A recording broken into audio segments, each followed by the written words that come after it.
Today we're in Holyoke, Massachusetts, and we're going to recreate the funeral procession from the Precious Blood Church that happened in May of 1875. The 150th anniversary is next year, in the year 2025. And the procession left from the Precious Blood Church that was here, and only the basement was ready. 48 people would be buried that day in that cemetery, and the procession was such that each person was buried in their own separate coffin and then brought to South Hadley, and they had their own separate horse and buggy. Alright, so anything you want to learn today? So is there any other historical significance to it? Well, besides the 48 that were buried that day, there was a total of 71 people that died, and 10 of them would be buried in Quebec province, 3 would be buried in Holyoke and St. Jerome's, 3 would be buried elsewhere like Greenfield and Burlington, Vermont, and so forth. And you would have many more people die over the coming days and weeks, and so people would be buried later on, okay? So this is just the first group, and I'll tell you much more about it as we go through. Okay, can you give us a statement about our project? And we do the podcasts and videos of Canal Days of historical tours of Greater Holyoke, and you can find podcasts and videos and tour schedules at the website holyokecanaltour.org, and find more too. And hopefully you will check out those videos, and new podcasts and videos are posted daily. Alright, so the funeral mass started here. After about an hour, they came out and put them on their separate horses. Alright, and each deceased person of the 48 would get their own horse and buggy. The church that burned was right here, to our right. Alright, there's nothing left in that spot. But remember, 71 people would die from the effects of that fire. Many from burns, many from being trampled, many from smoke inhalation, some from falls from the second floor down onto the sidewalk.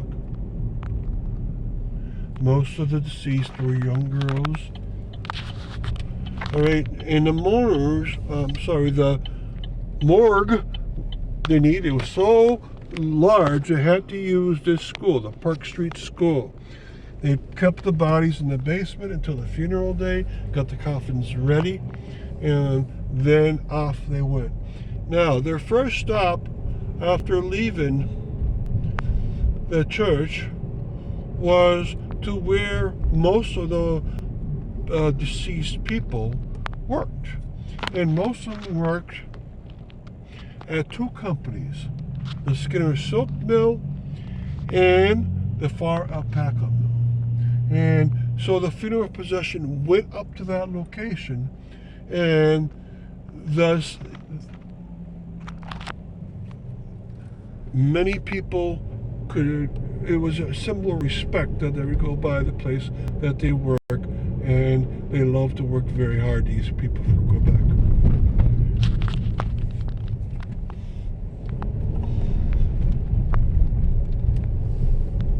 So what we're going to do is go up to those 2 companies. In 1875, only the Skinner Mill number 1 of 3 was actually around, and that's gone. Will be go by the site.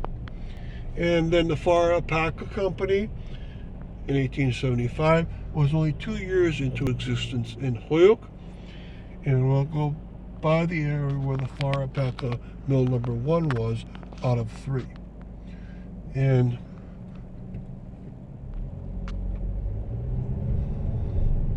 so the funeral procession went on to Race Street.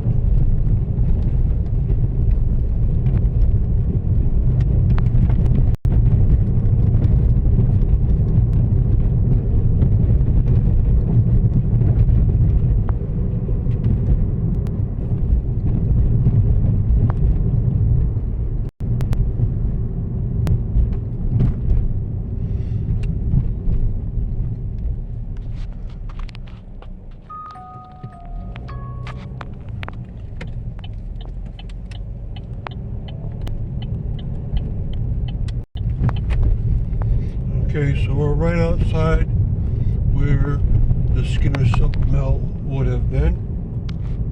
It would have been on this green lot to our left side, so we'll turn into it, and the procession would have came in right in here. The Skinner Silk Mill would have been right to our meter, right on the grass. Right in the far alpaca, mill number 1. Mill number 3 is off to the far right.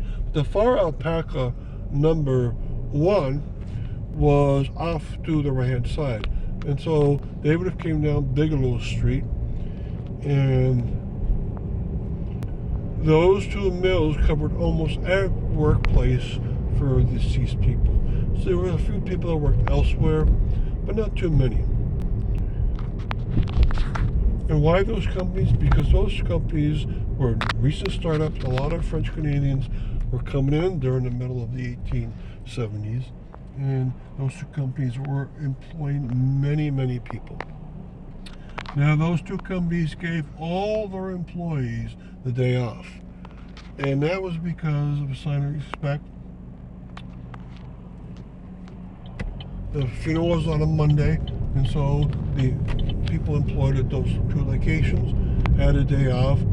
The amount of people that followed the funeral procession was in the thousands. The line of the procession was 1 mile long. And that original procession leaving the church took 1 hour to leave that spot. Now the procession took 2 hours. The leader of the procession took 2 hours to get to the cemetery in South Hadley, the Precious Blood Cemetery. And it was 4 mile trip the way they had to go. And thus it took them about 2 hours at 2 miles per hour. The people walked behind them followed at 2 miles per hour. Now the tip of the funeral got there 2 hours, but the back got there an hour later. So they couldn't start the funeral final blessing at the cemetery until 3 hours after they had left.